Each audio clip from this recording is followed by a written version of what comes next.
Welcome back, or welcome if you're just joining us. This is the France 24 debate. We're looking at who's in charge in Africa these days. Well, we know who's in charge at the Secretariat of the African Union after South Africa's Nkosazana Dlamini-Zuma unseated Jean Ping of Gabon in a vote that took place at the AU summit taking place in Addis Ababa. We were just talking at the tail end of part one there about what would be top of her to-do list now that she is in charge. Here's what on Facebook Andrew wrote. She should lobby to move the UN General Assembly from New York City to somewhere in Africa. If world leaders had to go to Africa every year to discuss the problems facing the world, then Africa would feel a part of the world and not an afterthought. You never know. Africa's prosperity could even increase. So there's a novel concept for of what she can do. That brings us back to the point that you were making earlier about how there's always a look towards the UN when you're making moves on the African continent. And peacekeeping, we were just talking about it with Congo, is one of those issues. South African peacekeepers, though, are we going to see a lot more of them, you think, in the east of Congo? Not necessarily. I don't think so. The aim for South African politics, I mean, for the South African government, is not to have more soldiers outside. The soldiers inside are very much needed to keep some order because lots of refugees are coming from Zimbabwe and Mozambique. And the army is actually very busy putting those people on trains back to home. So I'm not sure that that's the aim. That's the general aim. But the deterring power of South Africa, military-wise, is very powerful. I mean, it's great, it's important. And the political power, the economical power as well in DRC is very important because when you look at the economy of DRC, the South African private sector is very much involved. In the mining industry. In the mining sector, of course, also in the banking sector, which goes along together. And I think the twist, I mean, the risk and the twist that we could see happening in Congo is the defense of economic interests as well. And that's something that obviously you've worked on extensively, Douglas Yates.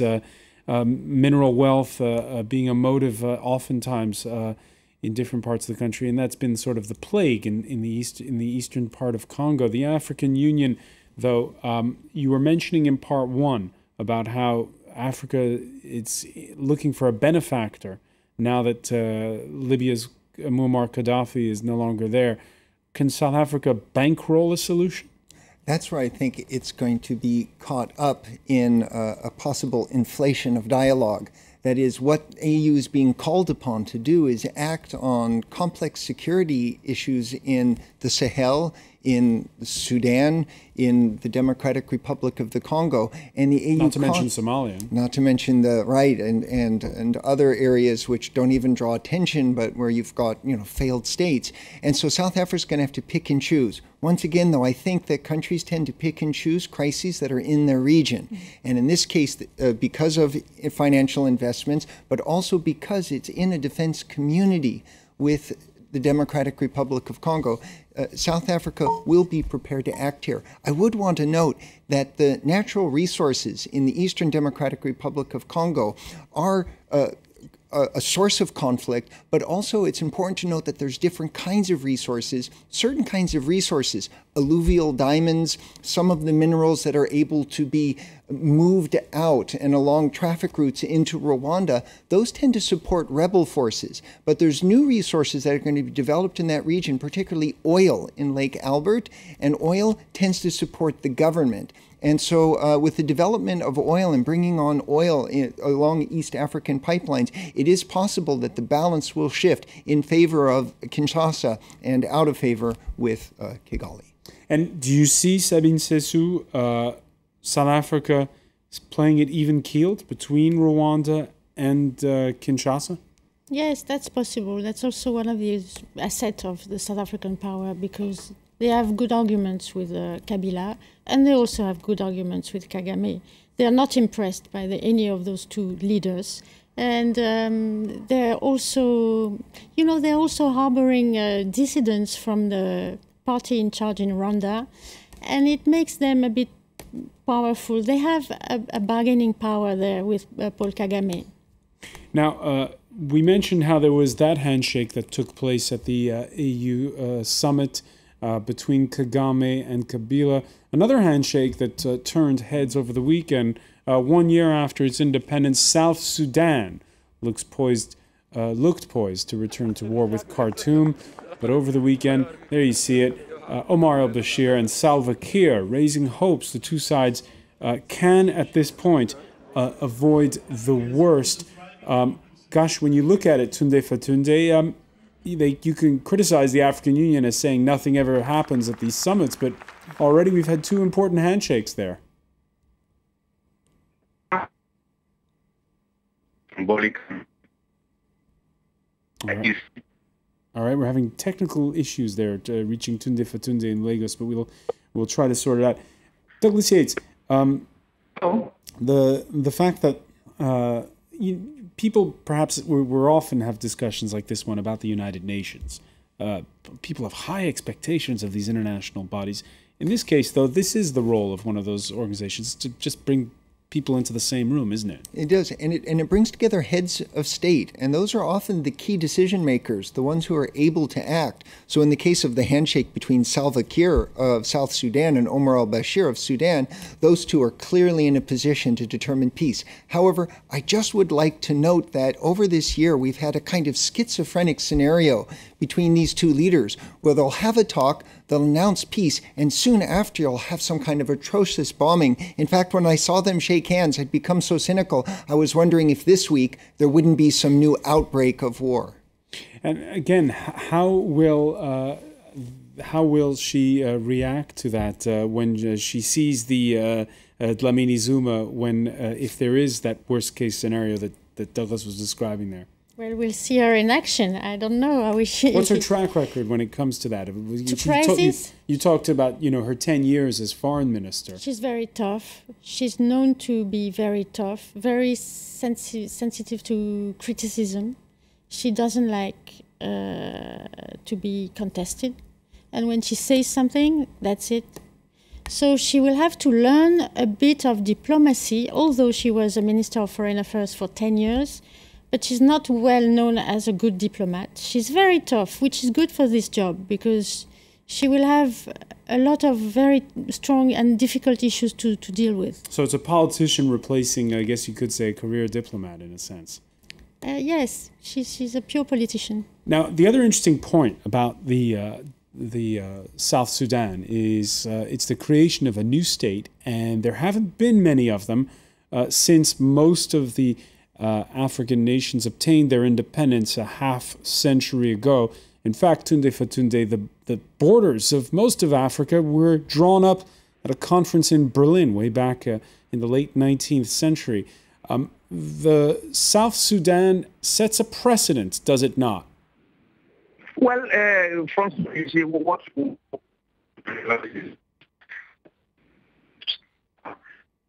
all right, we seem to be having problems again, Tunde. We're going to try to sort that out. Apologies for that. You can see with Azawad, for example, the break-off region of Mali, how South Sudan has set a precedent, perhaps a dangerous precedent, because the international community's willingness, exceptionally, to revisit the map of Africa, the Curse of Berlin, as it was called, a recent book by Adebayo came out with a Columbia University Press, The Curse of Berlin. This is exceptional. Normally, the international community doesn't want to hear anything about redrawing borders. South Sudan has opened a Pandora's box, and the possibility of Azawad now, that is an independent Tuareg state in Mali, probably only could have followed off of that precedent. So, Sabine CESSOU, it's the choice between illogical maps drawn up for nations by former colonial masters, or the possibility of strong conflict when you finally do redesign stuff? I think in the case of Azawad, things are very delicate and difficult to understand, because Azawad is a Tuareg territory, but all the Tuareg do not support Azawad. And actually, the Tuareg people in Azawad are a minority. The Songhai and the Pearl section of the population, the black section of the population, is totally against Azawad. So we have to be very careful about Azawad. But certainly South Sudan has set a precedent, like Eritrea, of course. It's not so much a matter of redefining frontiers that were set by the colonial master, but dealing with problems that have been lingering since independence and a strong neglect of the North caused by the politicians from the South. In my view, that's the main problem.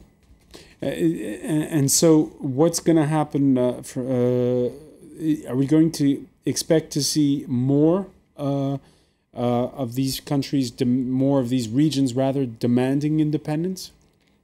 Not necessarily so, because when you look at DRC, for instance, there's a strong nationalistic culture. Congolese people identify with Congo, even in Kivu and in Ituri, regions that have been in war for the last 2 decades.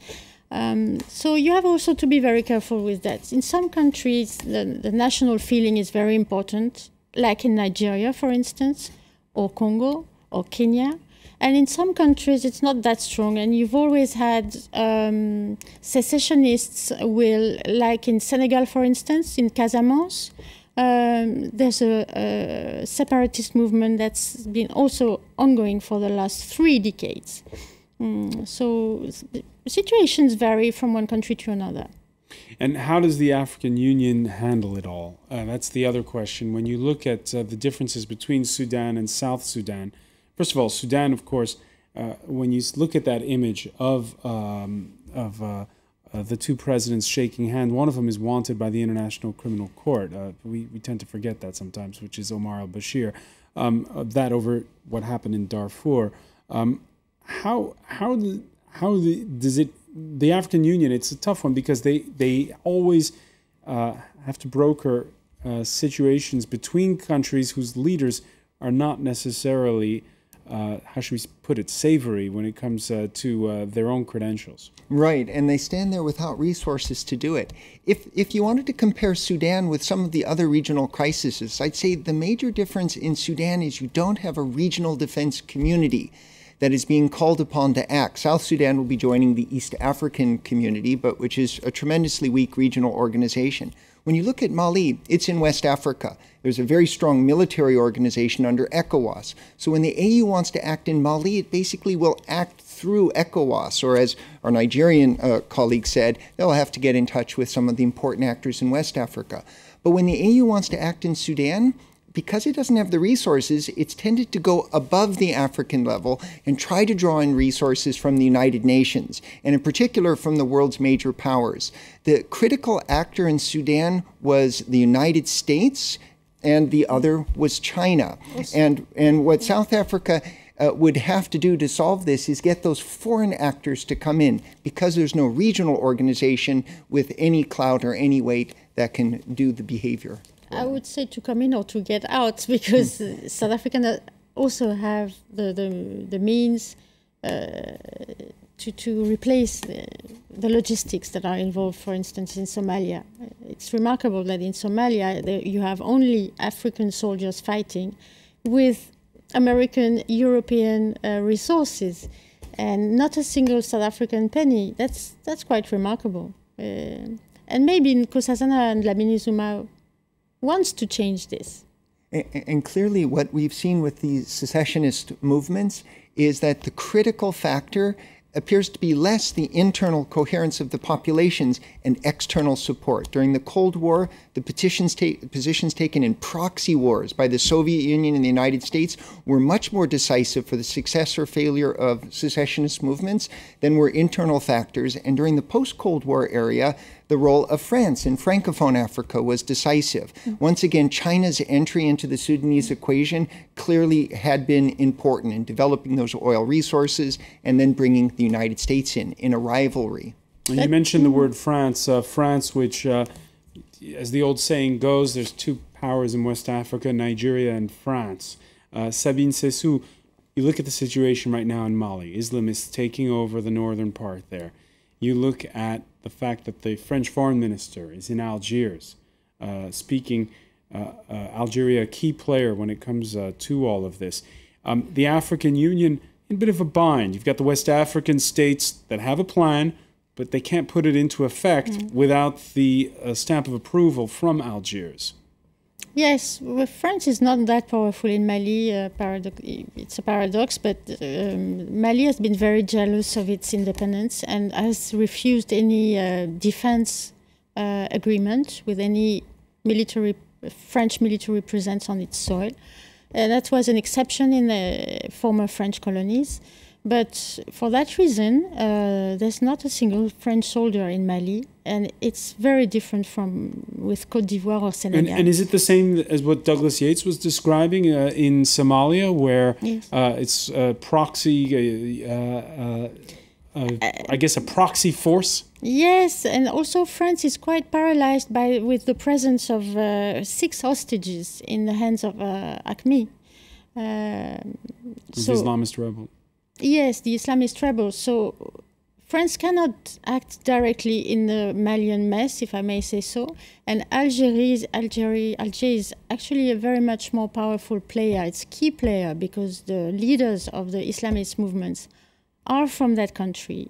And Malian politicians often look at AQMI as an Algerian problem. And without any military intervention from Alger, there's not going to be any solution.